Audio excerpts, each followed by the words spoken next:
Hi, good morning, everyone, and thank you for joining us as part of Florida Climate Week. It's a pleasure to be with you today. My name is Zach Lowell. I'm with the Interstate Renewable Energy Council. And I'm here with my colleagues as part of Clean Energy Generations, Access in the Eyes of Boomers, Gen Xers, Millennials, and Gen Z.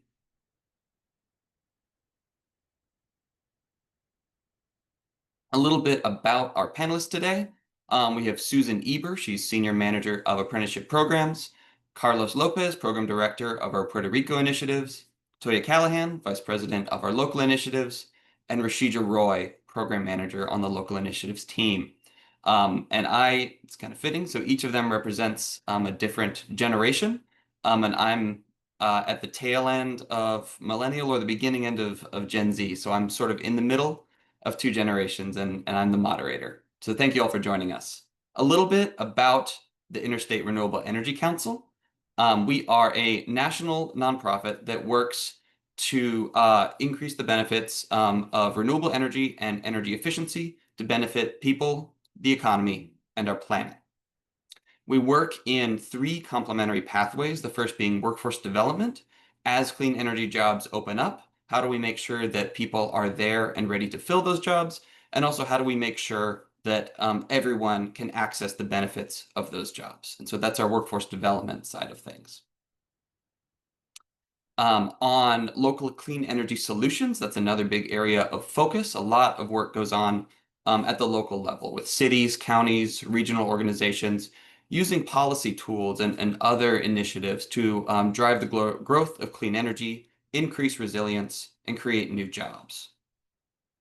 And third, we have our regulatory engagement. We work on national regulatory policy, particularly around issues surrounding interconnection and resolving interconnection pipelines and other things like that. So if you'd like to support the transition to clean energy, we are working state by state to create an equitable foundation for affordable renewable energy. We are developing practical guides, toolkits, and other resources to inform policy and investment decisions. And we're growing a diverse workforce for clean energy technologies through training standards, best practices, and inclusive programs. So you can scan the QR code there to learn more and to support our work. And lastly, if you'd like to stay in the loop and keep in touch with us, here are two more QR codes to subscribe to our newsletter, visit the website, and you can also find us on social media. And I'll return to this slide later in case you miss it now. So now it is my pleasure, and I'm excited to pass it off to the first of our speakers, Susan. Thanks, Zach. Thanks. Well, welcome everybody. I'm here to represent my generation being the boomer generation. And I think that that slide is very appropriate for those of you that don't know. That's what records looked like. 45s they were called. And one of my favorite one was What's Going On by Marvin Gaye. Great song, still relevant today. Next slide, please. So here's some images and of memories of growing up. We had phones that were hung on the wall with very long cords that you could wrap around the house so that you could have a private conversation with your friend that your parents couldn't hear. Of course, you can see from the middle picture lots going on there in our generation. And I'm going to talk a little bit about things that I don't think people remember is we had gas rationing for a couple of years, even in odd license plates. So there were certain days that you could get gas and certain days you couldn't. And also, we are the beginning of the Earth Day movement. And finally, music. And I will just tell you that the picture on the bottom there, that is me in the middle doing my Grace Slick imitation. Uh, very much into music, and I believe, contrary to many others, that our generation had some really good music. Next. So what were some of the influences? As I was putting this slide together, and with everything that's going on today, I was reflecting back to things that happened when I was growing up. They say that things that happened during your formative years of middle school really affect the way that you look at the world as an adult. I've done a lot of training in adolescent development, and that's very true. So as I looked at the political events, we had the Civil Rights Act in 1974, the Equal Opportunity Act, the Vietnam War. We wore bracelets that were for prisoners of war with their names on them, hoping that they would come back. I had friends whose brothers died in the war. With the Cuban Missile Crisis and the Cold War, we were taught to hide underneath our desks or by our lockers in the event of a nuclear war, that they would find our bodies. We had the assassination of political leaders. In a span of 5 years, a president, two historically awesome civil rights leaders, Martin Luther King and Malcolm X, and then finally a presidential candidate, Bobby Kennedy, were assassinated. We had the moon landing, and of course, Watergate, which taught us a lot of lessons about, do we really know what's going on? Uh, Economic events, we had the equal credit opportunity event. Prior to that, women could not secure a credit card on their own. People that were Black and brown had a very hard time, very difficult time getting credit. So because of that, I'm able to own a house today and have credit. And yeah, and post-war two, World War II consumerism took off. And I don't know if that's always a good thing. A lot of suburban growth. And of course, as I mentioned, the gas and oil crisis. Our key cultural shifts, which really affect today, is the counterculture and the social movements that were started during those years. The boomer years took place from 1946 to 1964, by the way. The first Earth Day was in 1970, which we still celebrate today. The sexual revolution, of course, the Stonewall uprising in 69, which really affected many of my friends in the way that they're able to live their life today. And then, of course, the defining technology and media at the time was television and newspapers. You waited for the newspaper every morning to get the news. And then, of course, music. Next slide. I believe that chaos can be transformative, and I know that many of us really feel like we're living in chaotic times today. But as someone who has lived through from the boomer years, who has come through all these generations, I will tell you it can be transformative and there is hope. And so I want to just give some insights and perspective on some of the environmental issues that shaped the way that I think about the environment today and why I'm here at IREC. There's the hidden cost of unchecked industrial growth.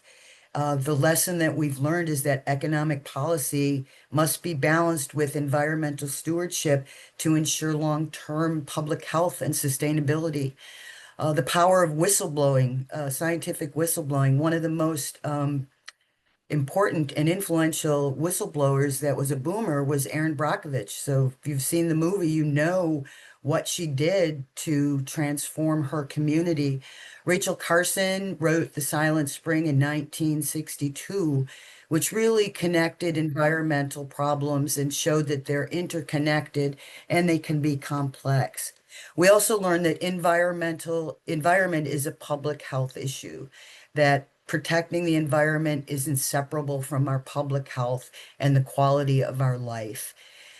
And then finally, the one we deal with, but I think it's important to remember, is the challenge of consumption and waste. Um, Sustainability really requires that we monitor how we consume and how we deal with our waste. Um, Fundamental shift happened, but I believe it needs to continue to happen. Next slide, please. So my other bandwagon I'd like to jump onto is workforce. And I think that for me, what we learned and what I learned during my growing years was the power of public investment in human capital. The GI Bill came about during my time, and that's probably been one of the most influential benefits to our veterans, and it's helped to really provide education as they transition from the military into citizenship. So there are other pieces, the access to higher education, of course, being one of them. The inevitability of workforce mobility. You know, back in the day, I can remember my father having a job. He had the same job for all those years. When he retired, he got the gold pocket watch. As I've watched things have progressed over the years, it, that's not always the case anymore. And we need to focus not on teaching one single skill, but on building a, a foundation of transferable skills that allow workers to pivot, especially as we move forward into the future and look at all of the emerging occupations that are coming about. Tension drives innovation and policy. Certainly, those social movements that I witnessed in my lifetime began to dictate economic priorities. We began to see Clean Air Act, and we began to see, you know, good things coming out of diversity, you know, providing diversity in the workforce, an emphasis on clean energy. But I think it also shows us that long-term consequences of short-term policies. Today's workforce must think generationally. We need to think of the legacy and we need to figure out how our workforce can move into the future. How can we prepare young people for the things that were going to happen?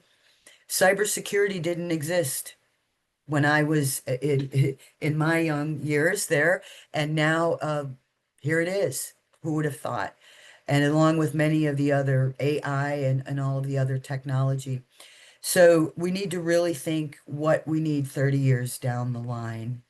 Next slide. That is why I am such a big believer in registered apprenticeships.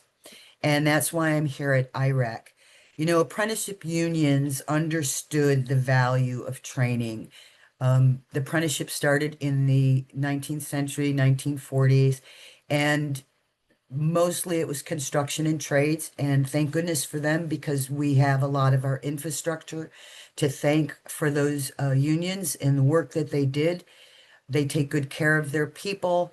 They do an amazing job and they know how to train and they know how to train for the future. So registered apprenticeships began to blossom and open up in 2007 under President Obama as he began to see that they were something that could be sustained for other sectors.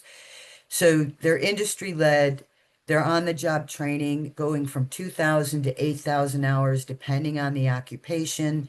One of my favorite pieces, however, is the mentoring, that relationship piece that's teaching somebody how to do something in a one-on-one situation.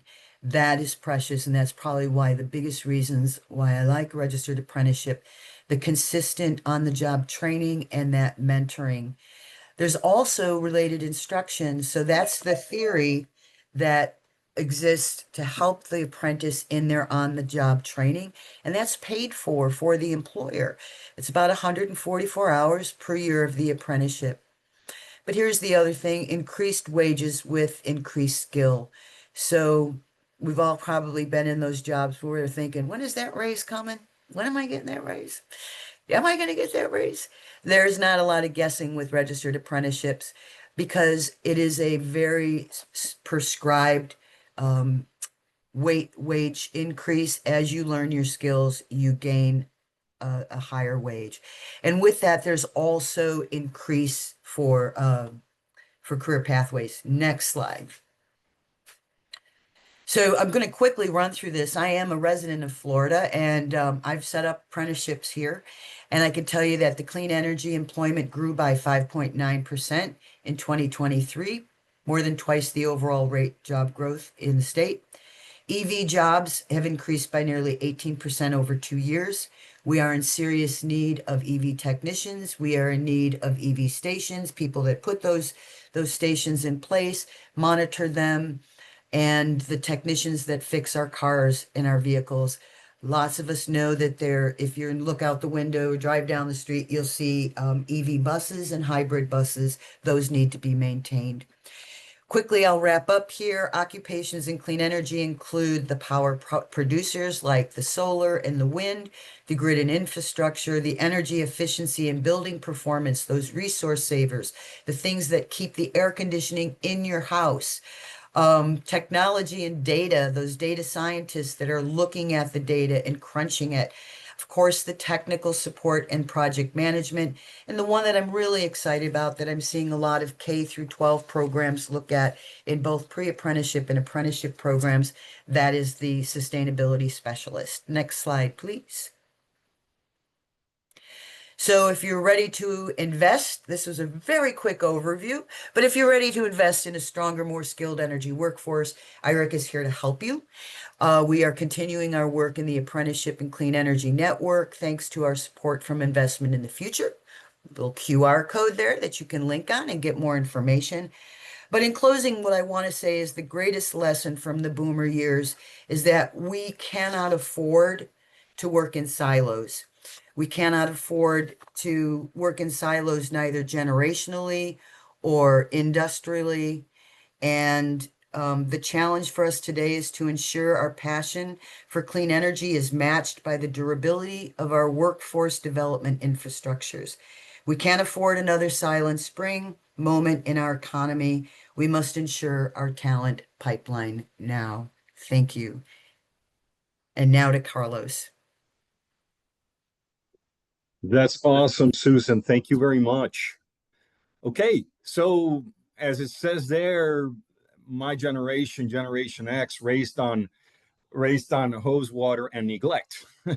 Well, raised on hose water, it was really sort of my fountain of youth after I've always been an athlete. So after every single basketball or baseball game with my childhood friends, we would sort of sneak into the front yard of the closest house and drink hose water to our heart's content, right? Or until the owner of the house came out screaming to leave their hoses alone.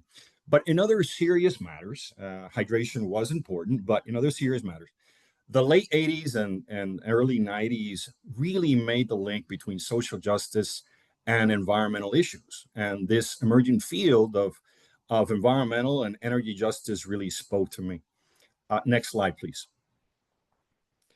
Some images to sort of set the tone. Of course, Gen X is also known as the MTV generation. The first time that music was set to video, and who can forget the video of Thriller?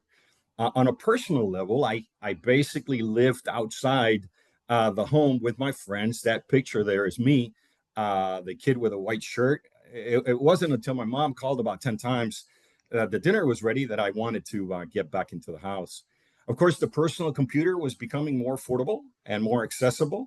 And there's that big old clunker that many of us from my generation had in our desk.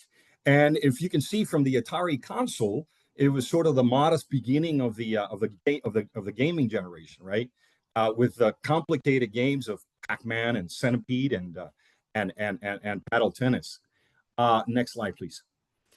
Now, shifting on now to the discussion at hand about clean energy, let me sort of share with you the insights and perspectives I developed early on in my formal education. One, energy has limits. The activism that Susan spoke about of the 60s and 70s gave rise to established science that we cannot assume a forever growth in energy consumption, and I learned that early on in my formal education. A second insight, interdisciplinary is key. Energy matters and energy issues are not just engineering and are not just technical concerns. It is certainly not the realm of just engineers. There are environmental, social, economics, community justice, and political aspects to all energy decisions. Three, a word that we now use so much, but clearly I didn't call it silos back in the 90s, but I understood the concept. Silos missed the mark. Collaboration is key. For example, in the racism and environmental degradation, we know that they share common root causes. During that period of time, there were in-depth studies and areas of development that environmental racism and energy justice were terms that were first coined and collaborations were fostered. And I participated in some of those efforts. Fourth, you have to communicate, or it's important communication, the relevance of the work that you do. If the work that you do really excites you, you have to learn communication skills to tell others. There's a bit of a salesmanship for the sake of education and the betterment of society. Five, clean energy is the route. Clean energy is not necessarily the destination. If we're talking about quality of life and the betterment of society, well, with clean energy comes resource sustainability, comes economic justice, comes energy justice, community participation, responsible governance, and responsible corporations, all of which are components of a better society. Six insider perspective that I want to share with you that sort of shaped my professional development is prioritizing and planning is a must. In order for the transition to clean energy to work, market forces alone cannot be the determining factor. If we do it that way, we'd see that it's going to leave too many barriers affecting equitable adoption in different socioeconomic levels. Next slide, please. The first opportunity that I got to incorporate all these learnings and perspectives into a project was right after Hurricane Maria, in a community that had been without power for 3 months in Puerto Rico. I failed to mention that I'm addressing you from San Juan, Puerto Rico. I initiated collaborations with nonprofits and faith-based groups to bring energy education to hundreds of people in that community, hundreds of people at a time.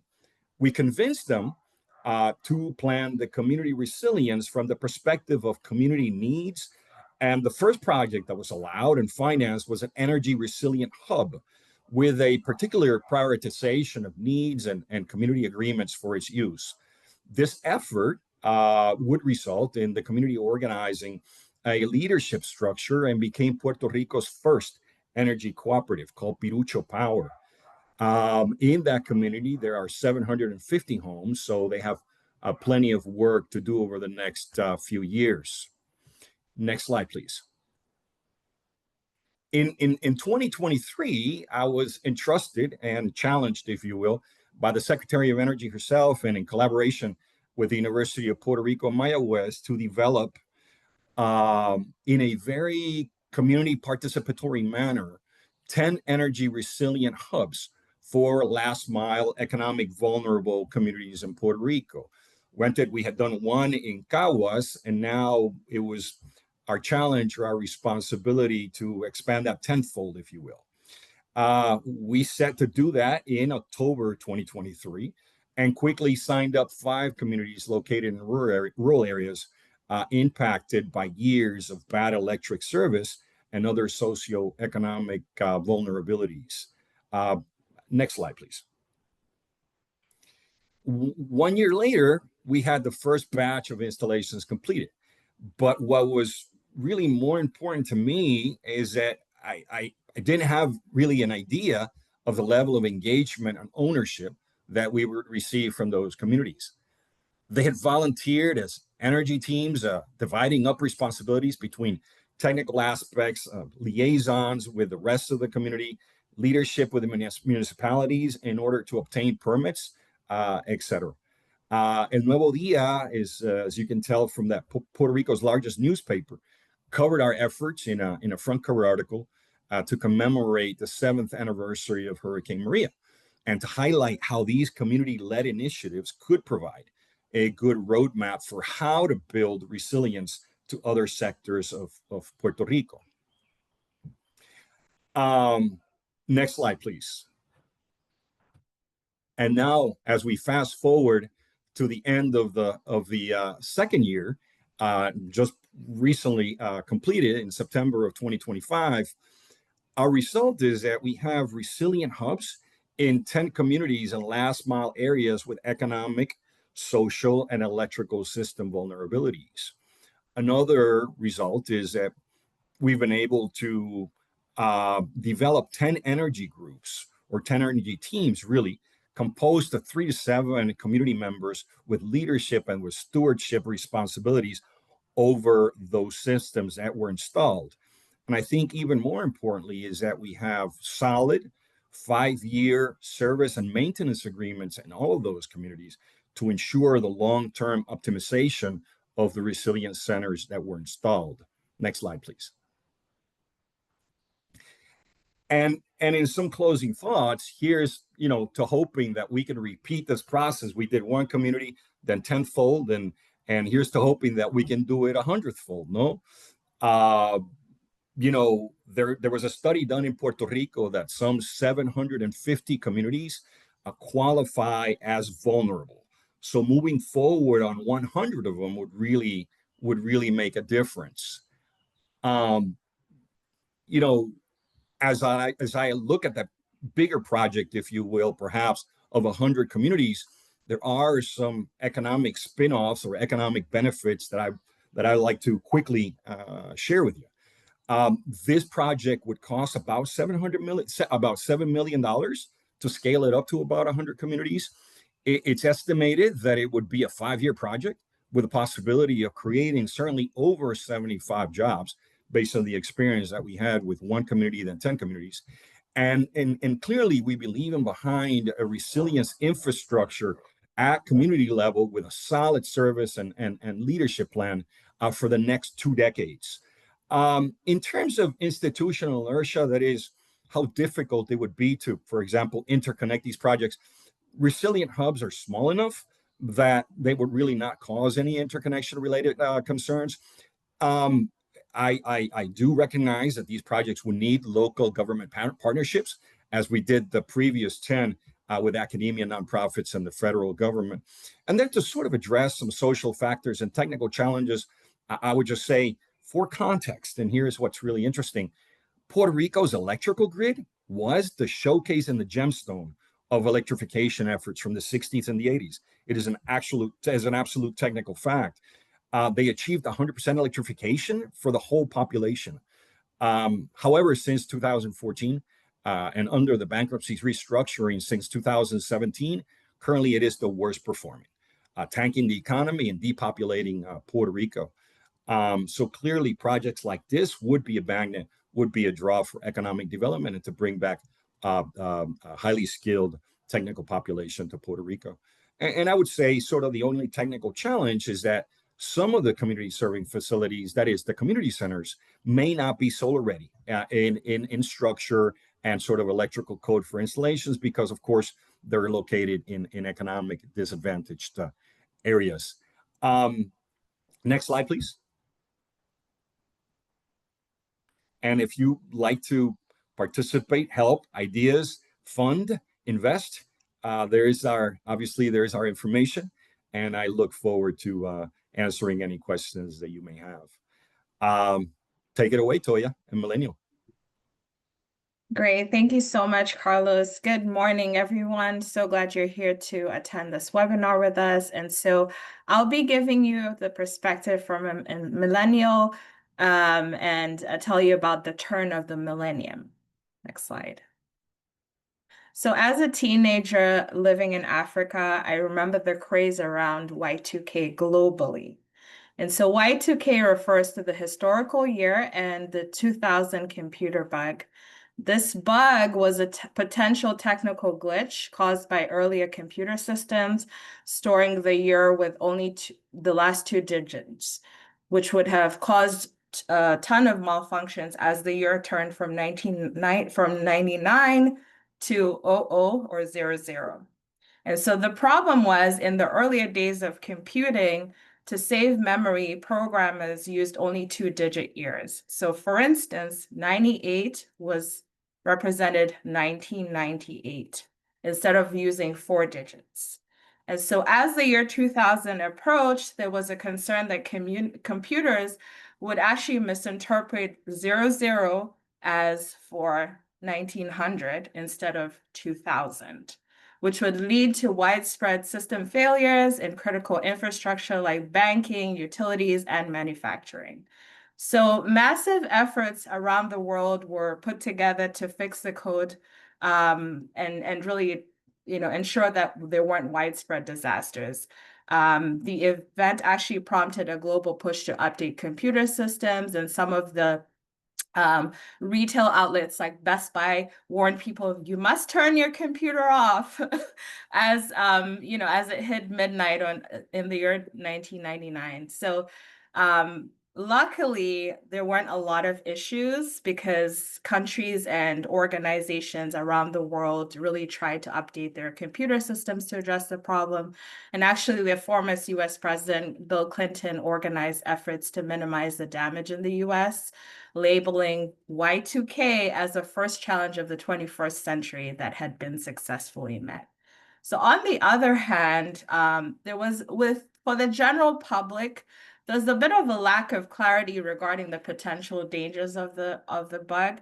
So some people really saw this as an apocalypse, and they went out and stocked up on food and water and purchased firearms and purchased backup generators and took out a lot of money in anticipation of apocalypse. And so as you can see on the right, a man is stacking up water at a local Walmart, and I actually think this is in Nashville, Tennessee. I'm actually in Memphis, Tennessee right now. So and so there were a lot of theories around the world that the world was actually coming to an end. And so as 2000 hit the next day, we were still alive. There were definitely some glitches, but as I mentioned earlier, world organizations and governments addressed the problem in time. Next slide.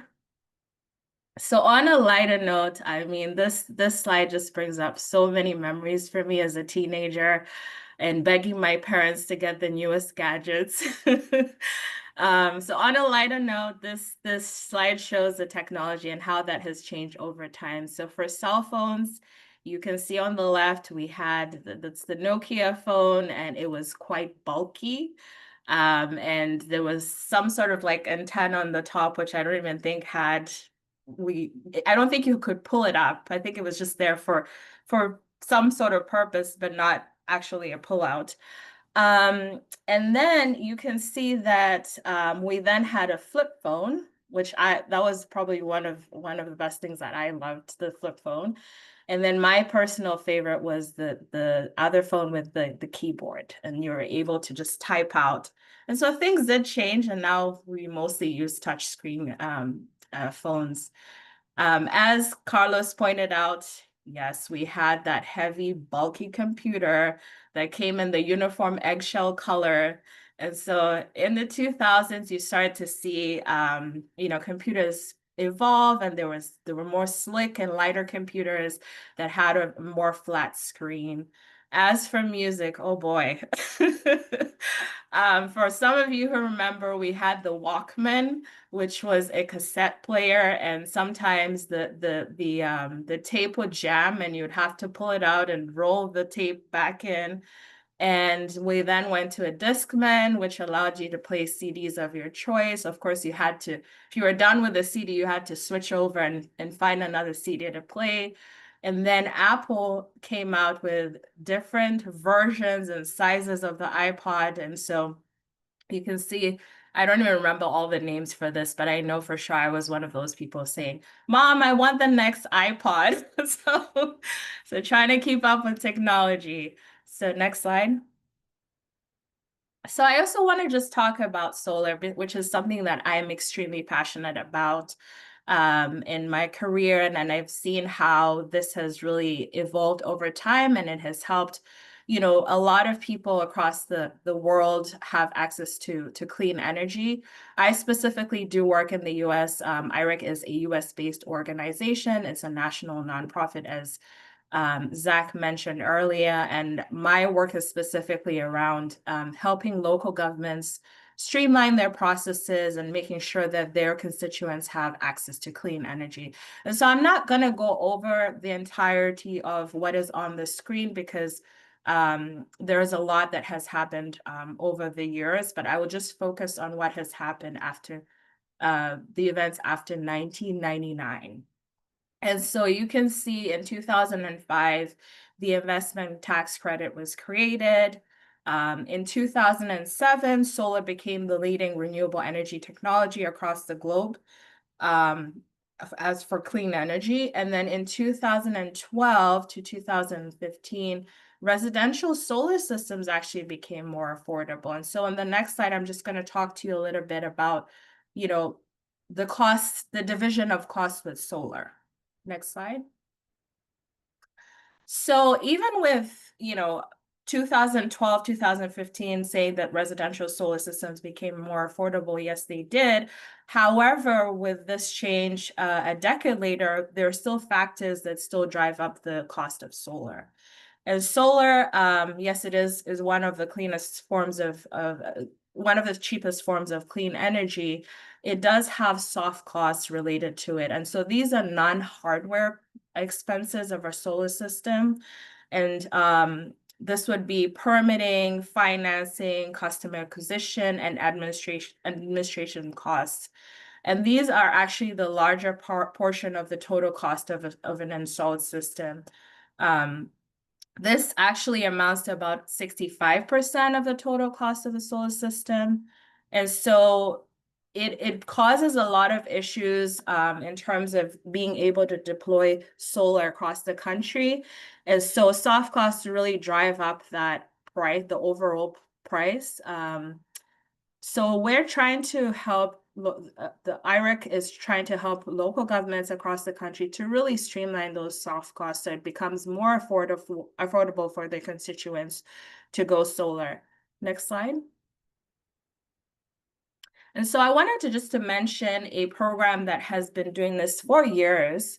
The program is called SolSmart. This is a national technical assistance and designation program that helps local governments across the country to streamline those processes that I mentioned. So permitting, planning and zoning, inspection, interconnection. And so we provide technical assistance to local governments across the country, regardless of their size. So you could be a town, a village, a county, a city, and still be able to take advantage of this technical assistance.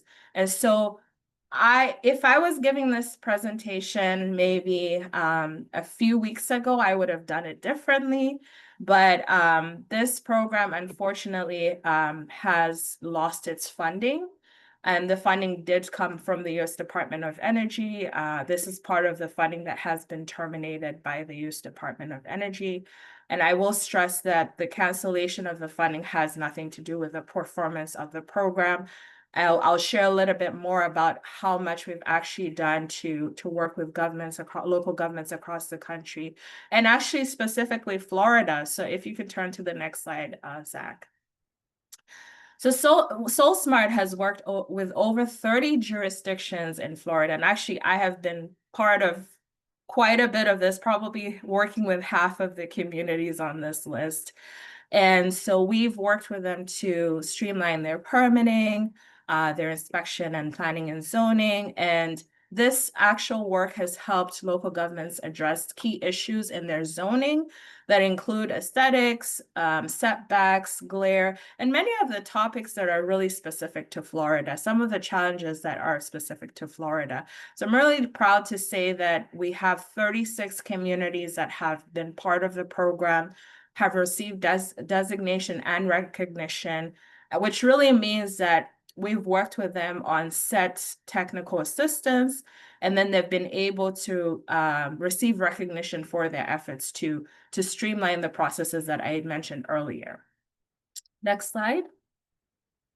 So the city of Orlando is one of SolSmart's gold designated communities, meaning they have a 3-day turnaround time or even potentially less on residential solar permits.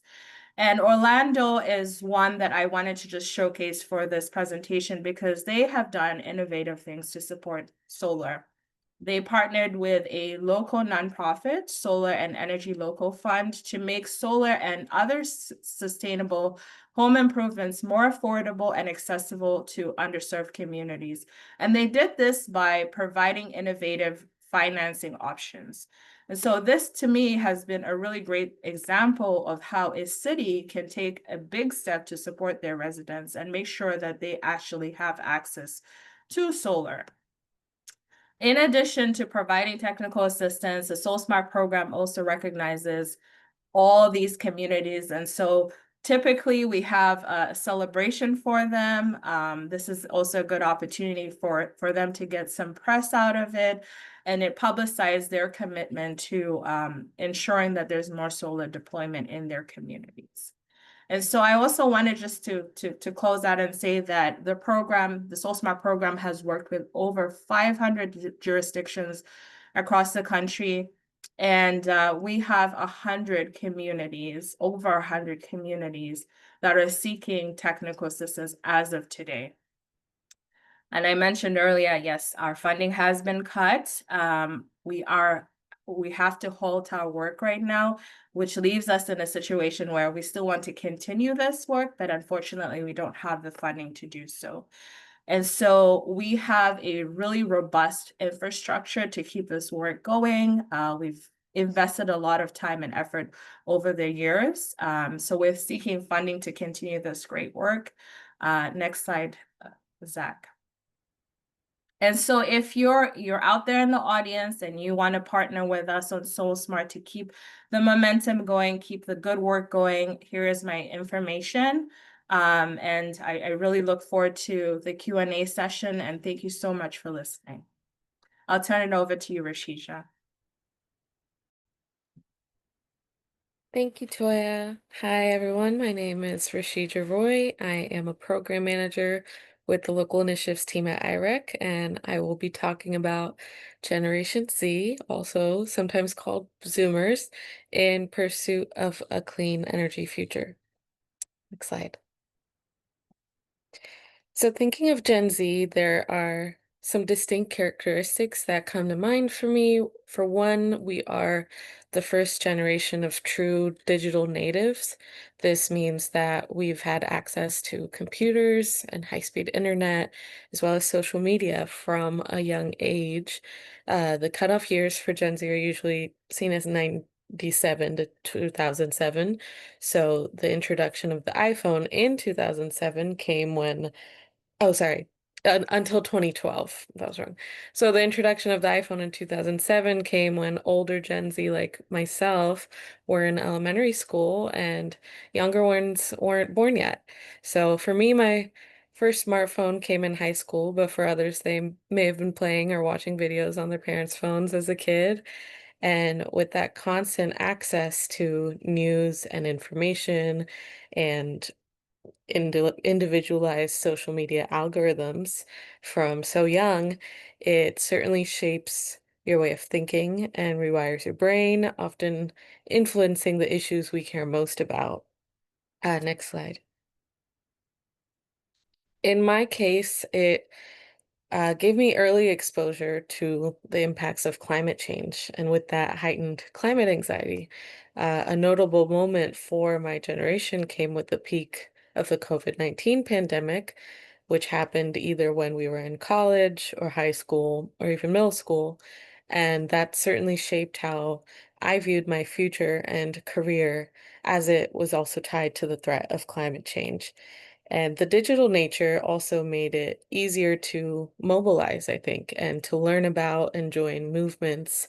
And we see that in how passionate Gen Z is about social justice issues and advocacy at an intersectional level. And this includes climate activism, which advocates for an immediate phase out of fossil fuel extraction, and with that, a transition to clean energy that is accessible for all. Next slide. To expand a bit on the accessible for all statement and the justice angle, I want to tie in my particular climate story. So I'm from Bangladesh, which has been a lower middle income country since 2015 following rapid economic development. But as a child, I saw extreme poverty firsthand, and I learned as an adult that those same communities were most vulnerable to the impacts of climate change, despite bearing no role or contribution really to climate change. And many Floridians are familiar with the impacts of sea level rise and how that can permanently alter the land and agriculture of a place over time, which then impacts food and water supply as well as the health of all residents. Um, In particular for Bangladesh, projections show that between 10 to 18% of it will be underwater by 2050, which would displace millions of people there. And all of that is why I decided to pursue a career in climate. Next slide. Another place I consider home is Mississippi, where I grew up and attended K through 12, the foundation of my life. And through my climate studies later, I realized that Bangladesh and Mississippi weren't so different. Both have swaths of rural land and delta regions shaped by their rivers. Mississippi is also resource limited and often overlooked in these conversations in the past of clean energy and climate solutions. It's also one of the poorest states in the US, so many residents experience high energy bills and energy poverty. So I decided I would adopt this mindset of thinking globally and acting locally to impact the communities closest to me. Next slide. A bit on renewable energy in Mississippi. So these projects are a growing portion of Mississippi's um, energy market. Recent data from this year shows it makes up over 6% of utility scale net electricity generation in the state. And this growth has happened mostly in the last few years. And this tiny map here shows 44 projects that are either existing in construction or approved throughout the state. And the regions with these projects are seeing many benefits associated with renewables. It, of course, reduces carbon emissions and increases resilience and reliability through diversification of the grid. But the greatest benefit to these communities is the economic development that renewable energy poses in the form of increased tax revenue through incentives. And this also directly empowers those local communities, whether it be through the school districts getting more funds or other public institutions. So next slide. And by acting locally in my career, I found myself supporting this program through IREC, that is based in Mississippi. The Reliable Energy Siting through Technical Engagement and Planning Program, or RSTEP, is initiated by the U.S. Department of Energy, and it aims to enhance the decision-making capacity of the state as well as local governments in planning, siting, permitting, various processes related to large-scale renewable energy projects.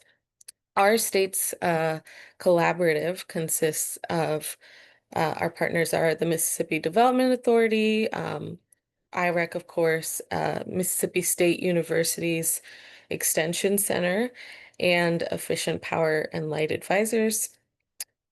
Together, all of us partners, we um, are hoping to streamline processes and ensure equitable benefits of renewable energy throughout Mississippi for the various communities in the state. Some work that we've already begun. So one of the pillars is technical assistance and education. And one thing that we already developed is a guidance document on developing a wind energy ordinance. This is particularly targeting a county that came to us that was seeking unbiased information on wind energy and steps that they could take um, to be more informed on their energy decisions. We are also developing a renewable energy playbook, which would be a comprehensive guide outlining best practices and strategies in solar, wind, battery storage, geothermal, all of them, in the state of Mississippi.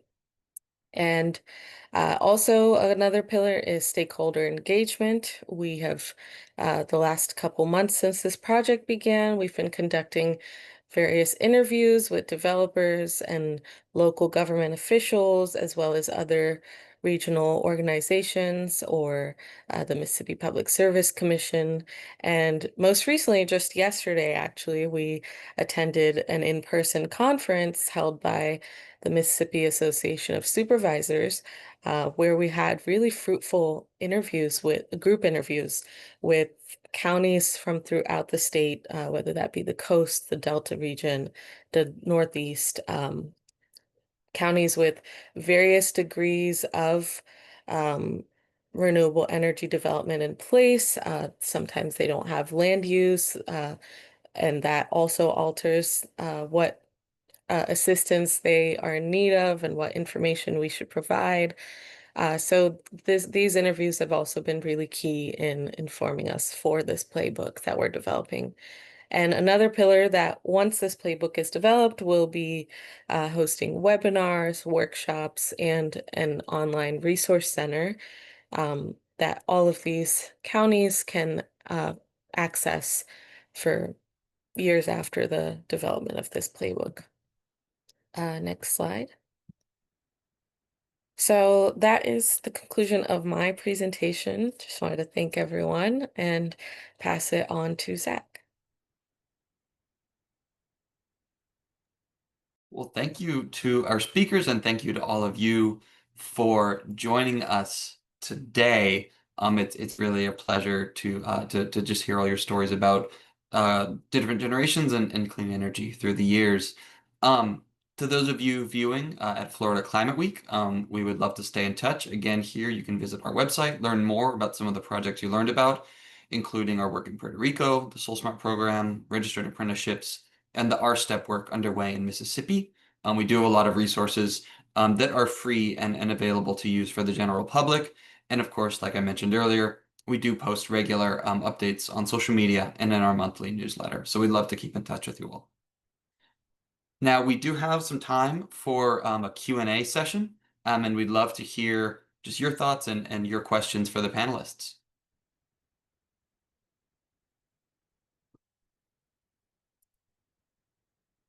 So I see the first one we have here. It's actually, I think, for Carlos, but it really could be answered by anyone. Which is kind of what is the biggest potential for clean energy in the coming years in Puerto Rico for resilience, but then I think for everyone else just across the country. Well, thank you, Zach. So I'll take a first crack at it and then go from there. I think looking forward, what the market looks like in Puerto Rico or potential in Puerto Rico, I think are those pockets that haven't been served by solar over the past decade. There's been a robust growth of solar in Puerto Rico. We've gone from maybe 20,000 rooftops installed by 2012 to 165,000 rooftops in Puerto Rico out of the total 1.4 million rooftops there are. But if you look at the socioeconomic demographics of it, clearly the folks on the lower socioeconomic end have not been able to participate. And I'm sure it's the same for many other jurisdictions. So I think an opportunity is to make sure that solar growth is equitable across all socioeconomic levels.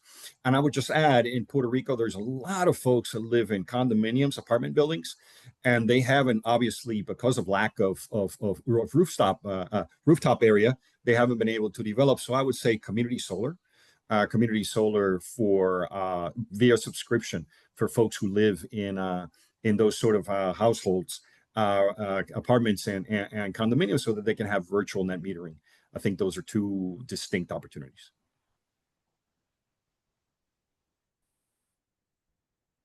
Zach, I can add to that, just on the local government perspective. I think there's a lot of opportunity with local governments and communities. I think there's, you know, keeping the momentum around clean energy is really important. Looking at the economic benefits around clean energy. As Rashida just mentioned, we were in Mississippi, and you know, hearing about some of the generational differences between you know, land that's left to a new generation that is not necessarily wanting to use that land for farming, and being able to use it for solar as a new way of making money.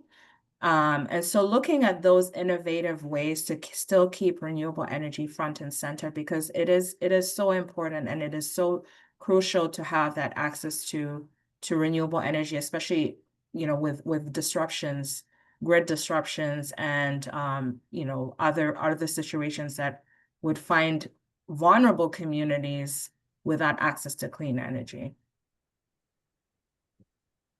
Thank you, Tola and Carlos. We have a question here. It says, with the reduction in funding to support solar growth and project support, what are you seeing on the ground now in terms of the impacts of growth and installations? Thoughts on the future of the industry and how to adjust strategies, approach, and funding to keep things moving forward? And that's to everyone. It's not specified toward a single person. Yeah, I just want to pitch in here and say one of the things that I think we need to think about and we need to educate ourselves is many of us have become very comfortable using AI, and I don't think you realize how much energy AI takes. And so that we really didn't have this conversation, but I'm seeing a lot of it in the workforce training that I'm doing, that companies are wanting to expand into AI, and that AI takes energy. And so it is really important that we strategically look at how we're procuring that energy, renewing that energy, sustaining that energy.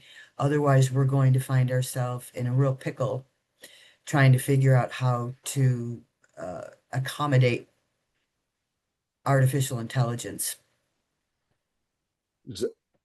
Zach, if nobody else, let me add a couple of thoughts also on that last question. Puerto Rico has really become an interesting dynamic laboratory because of what happened after Hurricane Maria. As you know, the grid was destroyed. People didn't have power. The earliest community that got power was 2 weeks. The latest community that got power was 11 months. So think about going 11 months without electricity. It's mind-numbing, right?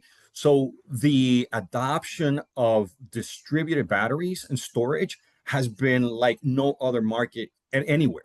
There's 2.5 gigawatt hours of distributed storage across Puerto Rico.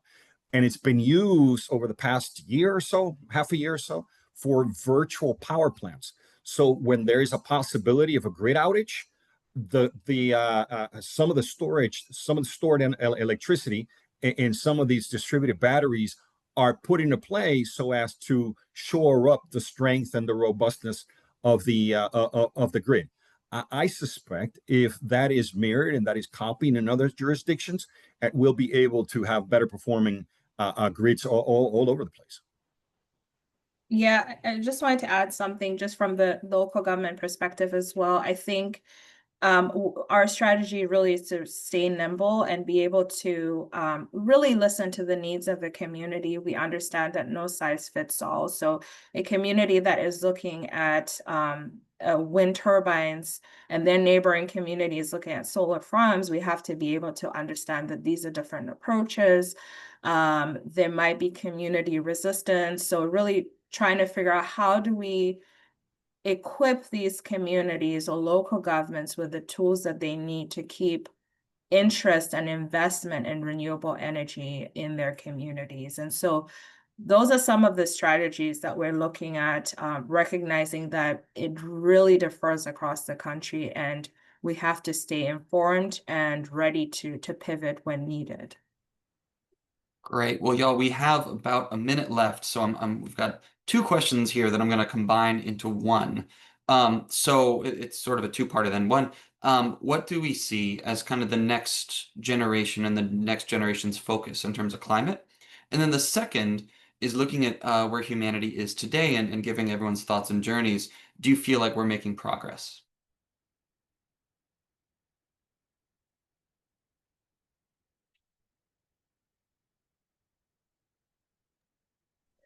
Well, I've lived long enough to see the good, bad, and the ugly. And so I'm a firm optimist.